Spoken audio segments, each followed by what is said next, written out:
idol. Good morning. Good morning, Dol. Andito naman tayo sa hanap buhay sa bus natin. Kailangan magsikap para makakain. Kasi pag hindi tayo magsikap, mga idol, wala tayo makain, pagalitan tayo ng bus natin. Kaya kailangan talaga. Kaya mga idol, biyahe na naman si idol, si Tol Idi. Biyahe na naman. Inutusan ng bus niya.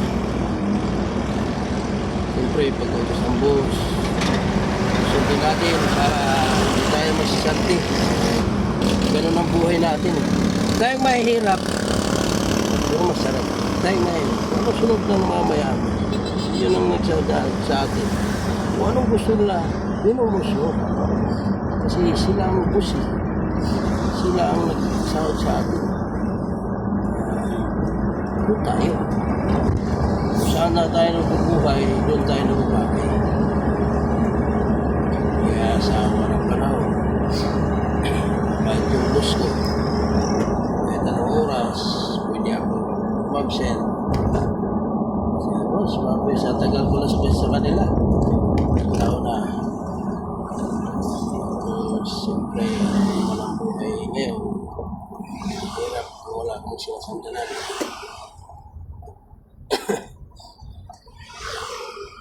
Saka, hirap kumita. Kami buhay namin, ganito lang. Wala tayong magawa kasi. Walang buhay natin. Kaya, stop light ko naman. Sa mga supporters ko dyan, salamat sa inyo sa pag-support. Kahit yung medyo agit lang. Ganito naman talaga yung ko, puro lang tinda ng isda kasi yun ang utos ng boss ko. Alam ako ibang mai-content, kundi titinda ng isda, yung ganito, magsasalta. Salamat. Supporters. Alam nyo naman, kahit ako'y mahirap, kahit di ko supporters, kahit ayaw nyo mag-supporta sa akin, okay lang. Walang problema, basta kaibigan pa rin tayo. Tayong lahat ay magkakaibigan. Sana maganda yung pangatawan nyo. God bless. Salamat.